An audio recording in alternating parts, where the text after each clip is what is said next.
had supported John McCain's military strategies pretty adamantly until this race, and you had opposed very adamantly Barack Obama's military strategy, including cutting off funding for the troops that attempt all through the primary. And I watched those debates, and so I remember what those were all about.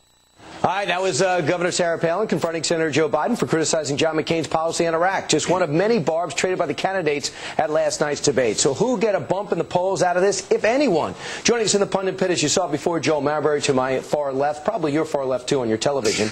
Former State Department spokesman Jamie Rubin. First time I met him in person, he seems underwhelmed by me. And former Pentagon spokesperson KT McFarland. First off, Jamie, since we've never met before, what was your impression of the debate? Who will benefit from that clash? Well, let's face it, Sarah Palin was well prepped, was prepared, she was peppy, she was populist.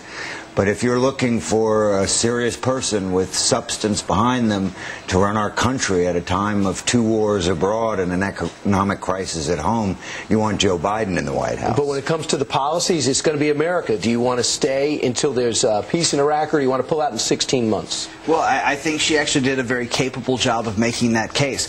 I was surprised. I didn't think she was going to be a gaffe machine last night, but I also didn't think that she was going to stay in the ring with Joe Biden. Joe Biden did an excellent job last night. The substance, I think, he was very solid. But you know what? She went toe-to-toe with him. She didn't lose by knockout, but she did lose by points. But that's much better than anyone expected. KT? Look, I think she was terrific. She has been hounded by the Washington Wolf Pack for 5.5 weeks, and her family's been hounded. And she came out there and she took the ultimate Washington insider and she went toe-to-toe with him, and she was fabulous. But Jamie, this was a chance maybe for a knockout, because right now the polls are trending away from John McCain. At least John McCain could say, I'm still in the game. You saved me till at least Tuesday, and Tuesday is where it's got to happen. Where are these polls heading after this? Well, ultimately, where they're heading is the decisions that will come out of the presidential debates. I think both parties can be very happy last night. The Republicans, because Sarah Palin didn't do a kind of reaction like she did in the Katie Couric interviews of really scaring the American people with her lack of knowledge, and nor did Senator Biden make mistakes people were concerned about. So let's move back to the main show, the main event. The main event is, who do you want to be our president? Right, and it's economics too, Jamie. Right, go ahead, Joel. And it's really going to be economics, correct? It is, and my biggest disappointment, if I'm McCain last night, or McCain's people, is that she failed to do what McCain failed to do in the first debate, and that is make the case that Freddie and Fannie was perhaps the biggest culprit behind the current crisis, and McCain was the guy, not Obama, not Joe Biden, who was actually trying to put a super regulator in charge of Freddie and Fannie to stop this mess. The great thing about Sarah Palin is she's real. You know, she was able to, symbolically, she looked right at the camera, she looked right at the American people. Joe Biden's an insider. He looked at the press. He looked at the... She was great. She was great, and she helped Governor Palin, but will she help the ticket with John McCain? So we're going to find out when the polls come out. It could be during our show. We've been transporting a lot of people who are in homeless shelters right now, in public housing area. Different states define resident in different ways, but it's usually sort of a state of mind. Student groups engaged in voter registration in Ohio are busing homeless people to the polls. The problem? No one knows that they are busing them from outside of the state. I'm back with the pundit pit, and everyone talks about election fraud. First off, Joel, you've heard about what's happening over in Ohio. Are you concerned? Well, of course. I'm also concerned in Wisconsin, where you have groups like Acorn using convicted felons to register people. You have cases, I believe, in Colorado where members of Acorn, a group where Barack Obama was very much involved and then steered money to when he was on the board of this Woods Foundation, they went through and literally made up names. They sat down. They admitted this after the fact. They made up names. They made 200 names up. All but 4 were fake. A few they took from a phone book. They forged signatures, created Social Security numbers, and they did it all for Democratic registration. I'm very concerned. I don't know the numbers. Nobody does, and that's part of the problem. Reminiscent to what happened in 1960. Wasn't this the accusation that the... Well, no, it's very different. I'm from Illinois, okay? I'm from Wisconsin. And Richie Daley was very straightforward. He made sure every dead Democrat turned out at the polls, and he pushed the election. I'm a Democrat, okay? And you're Talk about stealing elections and stealing elections that are close. We lived through Florida.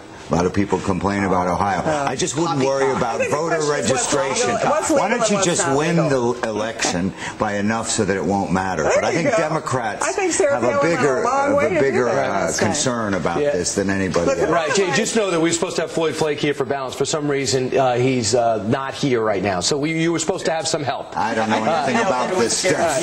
We were just strong enough to face So Ohio is there's even more emphasis on Ohio, because last night it was announced that the McCain camp is pulling out of Michigan, saying we can't win there. We got to get our resources elsewhere. Well, the McCain campaign has plenty of resources, because the way you should look at this is not just how much money in John McCain's piggy bank versus Obama's. You look at it, John McCain plus the Republican National Committee compared to Obama and the Democratic National Committee. In that case, they're quite close. And in fact, in some instances, McCain probably has more cash on hand. So they got plenty of money. I was talking to Saul Anuzis, the Michigan GOP chair, just 2 days ago. He was afraid of this, but he said, you know what I don't understand is McCain is within spitting distance of Obama in all the polls, and that was 2 days ago. Plus, you have a lot of Reagan Democrats, people, the kind of people who in West Virginia and elsewhere gave Hillary those huge margins at the end of the primary campaign. They will not, they're cultural conservatives, they're blue-collar types, they're not going to connect with Obama. And I just don't know how. And that's who the battleground is. Jamie, what about this? There's a sense in the with some Obama people and some people who've been following the campaign that the Obama people feel as though they've won already. Well, no, I don't think they're acting overconfident. I think the fact is that once the election turned away from the personalities of the summer and began to focus on the economy and the collapsed economy here in the United States that we face, if this crisis isn't fixed, I think the numbers started changing, because to the extent that this election is a referendum on where we are today and the disaster that Republicans have brought us into, I think Barack Obama is going to win this election. That's Jamie's feeling. What's your retort on that? You know what? Having talked to some of the Obama people recently, they are ebullient.